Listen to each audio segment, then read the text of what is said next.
दोस्तों, खुदा ताला जी खुदाई में के गनी त के गदा के फ़कीर त के अमीर किन जा न खाई न खुटाइन के वरी मानी टुकर ला मोहताज। ॻाल्हि था कनि त हिन दुनिया में हिकिड़ो अहिड़ो खुदा जो बंदो बि रहंदो हो जेको कंहिं ज़मींदार जी ॿनी खेड़ींदो हो ऐं फसल जे आसरे ते ॻोठ जे सेठ खां खणत खणी बच्चनि जो पेट गुज़र पियो कंदो हो। कुदरत अल्लाह जी हिकु साल हिन जो फसल तमामु घटि थियो ऐं खणत जो हिसाब त अॻे ई चोट चढ़ियल हो। इहो हाल ॾिसी सेठ वधीक खणत ॾियण खां ठुप जवाबु ॾेई छॾियसि।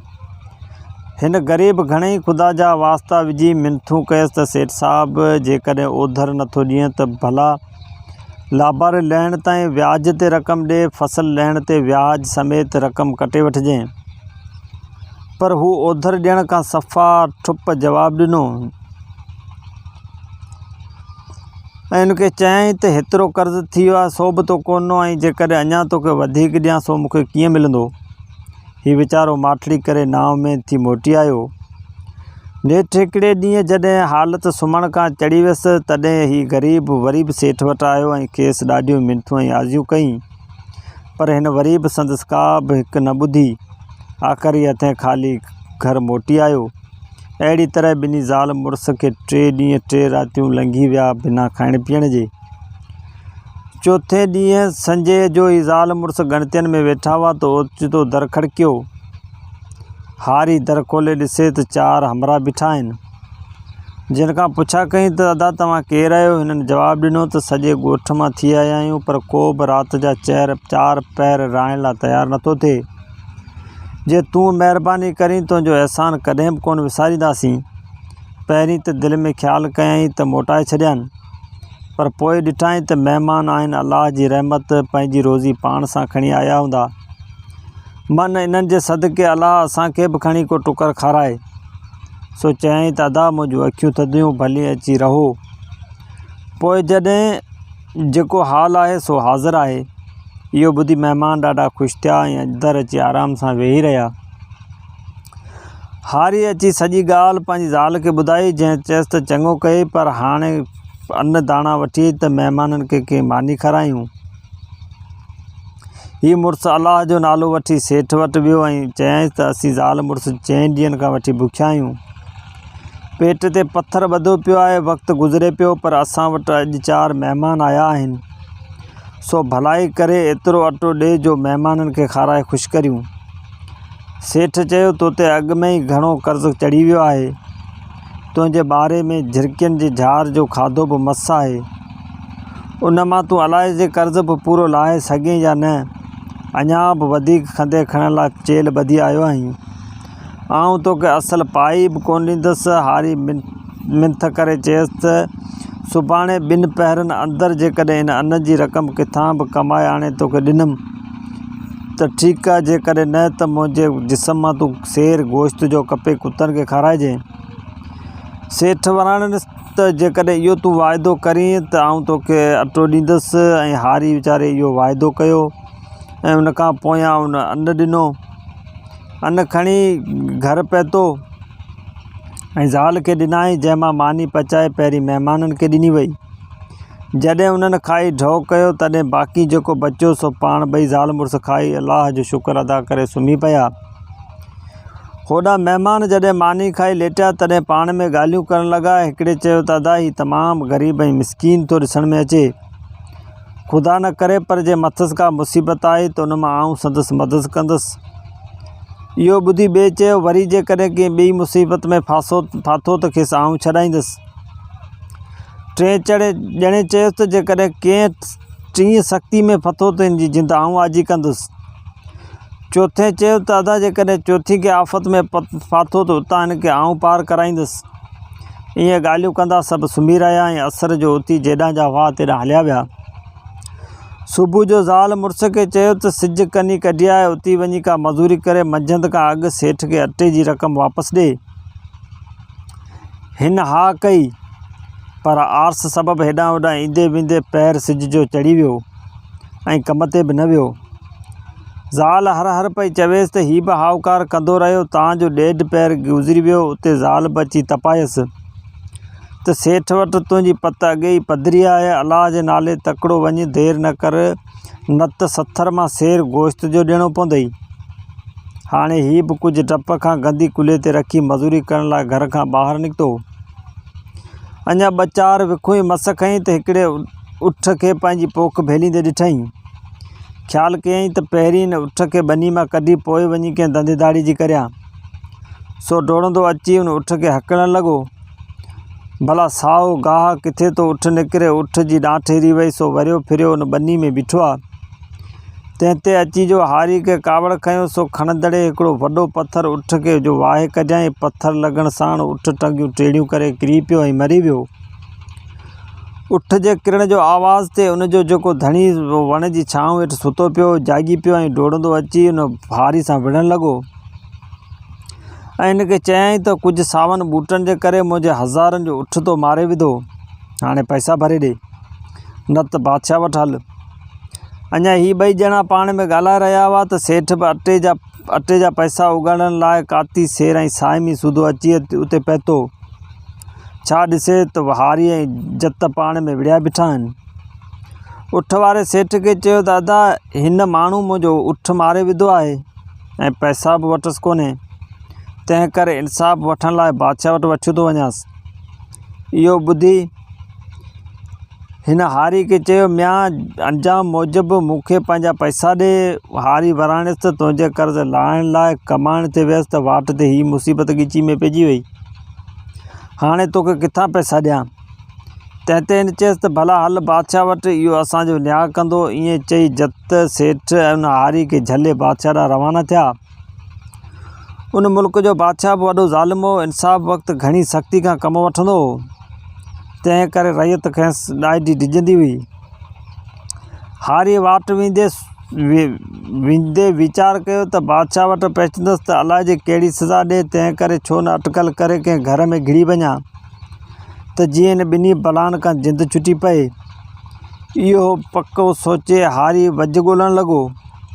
नेठि ही 3 ॼणा जॾहिं शहर जे सोड़ियुनि घटियुनि मां हलणु लॻा, तॾहिं हारी जो अॻु में ई इहो ताड़ रखियो बि आयो। सो वज ॾिसी न का हम न का तम हिकिड़े घर में घिड़ी पियो। उन घर जे दर ते हिकिड़े नंढड़े ॿारु रांदि पिए खेॾियो। हीउ बि तकड़ में मस्तु हाथी वांगुरु उन मथां लत ॾेई उनखे चीपाटे अधर मटे वियो ऐं छोकिरो जेको हो सो उते जो उते फतकी वफ़ात करे वियो। इहो ॾिसी घर वारा सभु मथां कावड़िया। हारी बि हिकु मथां ॿी ऐं ॿी मथां टी मुसीबत ॾिसी अची ॾकणु लॻो। उते जत ऐं सेठ बि अची पहुता ऐं 3 ॼणा खेसि पकिड़े बादशाह जी महल में वठी हलणु लॻा।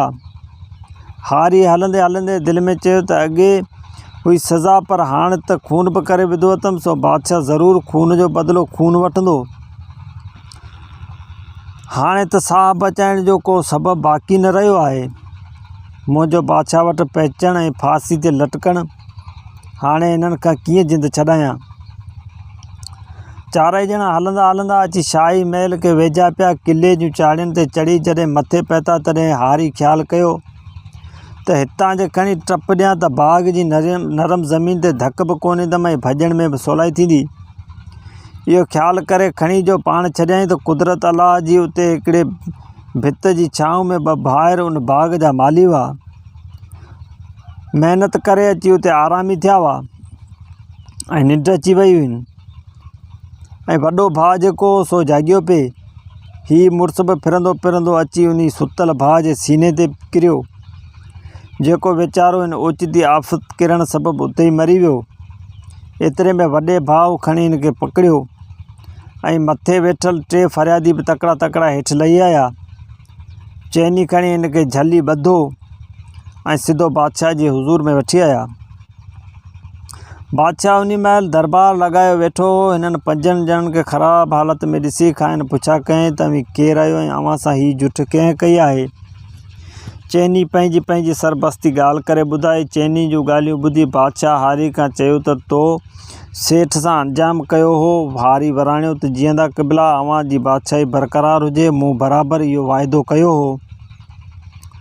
जवाबदार जे क़बूल करण खां पोइ बादशाह दरबारियुनि खां रायो वरितो। मॼाण इहे 4 ई उते वेठल हुआ जिन खे हारी राति जो मानी खाराई हुई।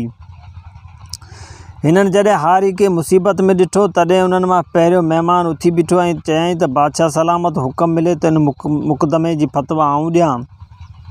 बादशाह खेसि इजाज़त ॾिनी। तंहिं ते पहिरें महिमान सेठ खे चयो त तूं छुरी ऐं शेर साए में आंदा आहिनि।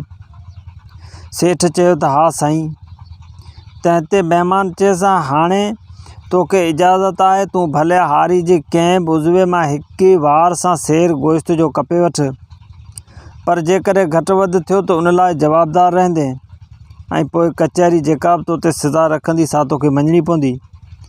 सेठ अॻे ई वीचारो कची तंद वारो सो इहो फ़ैसिलो ॿुधी डिॼी वियो ऐं जवाबु ॾिनई त मूं हारी खे सभु पैसा माफ़ु कया। तंहिं ते कचहरी में वेठल चयसि त तो फ़ैसिले जी उबतड़ कई आहे ऐं दरबार जी बेइज़ती कई आहे। तंहिं ते तो ते 100 रुपया ॾंढ रखिजे थो। सेठ वीचारो 100 रुपया ॾंढ ॾेई माठली करे कुंड वठी वेही रहियो। उन खां पोइ जत जो वारो आयो। बादशाह जवाबदार खां पुछियो त तो गाह मुठ जे लाइ हिन जो उठ मारियो आहे। हारी चयो त जीअंदा कबला मुंहिंजी ॿनी में अची पियो। मूं ॿनी भेलिजण ऐं ख़राबु थियण लाइ बराबरि हिकु पथर खणी खेसि हयो। मूंखे इहा ख़बर कोन हुई त पथर लॻण सबबु उठ मरी वेंदो। इहो हिन जे क़बूल करण ते बादशाह वरी बि कचहरी खे फ़ैसिले करण लाइ चयो। उते ॿियो महिमान उथी बीठो ऐं फ़ैसिले करण जी इजाज़त वरितईं ऐं बादशाह खे अर्ज़ु कयईं त साईं जन को मतारो उठ घुराए वठनि। बादशाह नौकरनि खे हुकुम ॾेई भले में भलो ऐं मतारो उठ घुराए कचहरी जे अहाते में बीहारियो।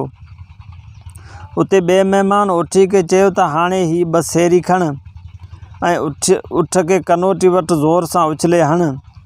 हिन जवाबदार पथर हयो आहे, तुंहिंजो उठ मरी वियो आहे, पर तूं उनजो बदिलो लोह सां चुका। यादि रख जेकॾहिं उठ न मो त उनजे एवज़ तोखां 10 उठ भराया वेंदा। वीचारे ओठी जा त उते ई हथ ॾकी पिया ऐं पंहिंजी दावा तां यकदमि हथु खईं। इहो ॾिसी सभिनी माण्हुनि चयो त हिन बि कचहरी जे फ़ैसिले खे न मञियो आहे, तंहिं करे हिन ते बि 100 रुपया ॾंढ विझिबो। ओठी बि 100 रुपया ॾंढ जा ॾेई भिलड़ो मुंहुं करे बीह रहियो। उन बैदि टे फ़रियादी चयो त बादशाह सलामत, हिन शख़्स अंध में अची मुंहिंजो बचिड़ो मारे विधो आहे। तंहिं करे असांजो पूरो इंसाफ़ कयो वञे। बादशाह समूरी हक़ीक़त ॿुधी वरी बि मजलिस वारनि ॾे निहारियो।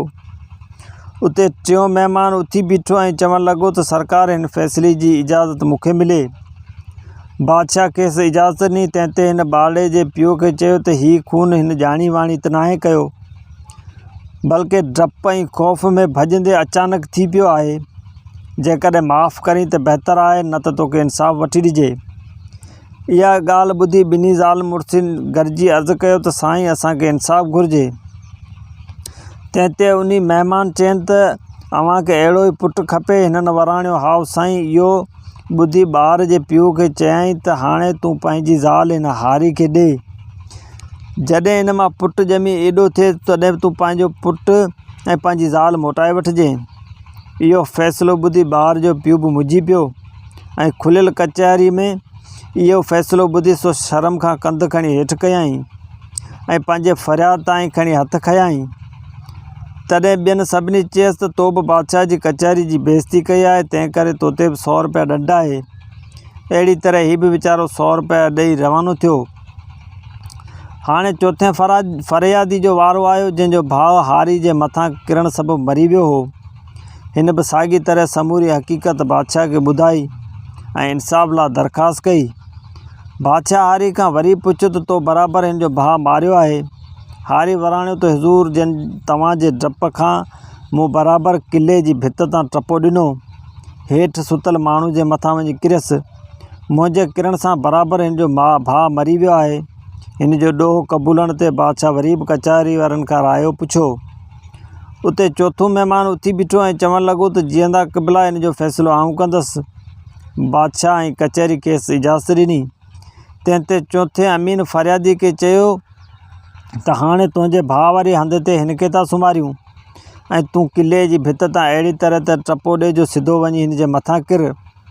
फोतीअ जे भाउ वीचार कयो त हिकिड़ो त भाउ अॻे ई मरी विछड़ी वियो आहे, बाक़ी आऊं बि जेकॾहिं टपो ॾेई पंहिंजो सिर विञायां, अलाए जे आऊं जवाबदार जे मथां किरां या न। इन बि पंहिंजा गोॾा भञाए विझां। इन बि वीचारे चयो त अदा मूं पंहिंजे फ़रियाद तां हथु खयों। अहिड़ी तरह कचहरी जे फ़ैसिले खे न मञण जे करे हीउ बि ॿियनि वांगुरु 100 रुपया ॾंड जा भरे रवानो थियो। सभिनी फ़रियादियुनि जे इनकार ते बादशाह जवाबदार खे विसूल थियल 400 रुपया ॾेई आज़ादु करण जो हुकुम ॾिनो। हारी इहो ॿुधी ॾाढो ख़ुशि थींदो चइनी महिमान समेत अची घर पहुतो। दोस्तो, ही जेकर कहाणी तव्हांखे पसंदि आई हुजे त मुंहिंजे चैनल खे ज़रूरु सब्सक्राइब कंदा। मिलूं था कंहिं नई आखाणी में। तेसिताईं इजाज़त। अल्लाह हाफ़िज़।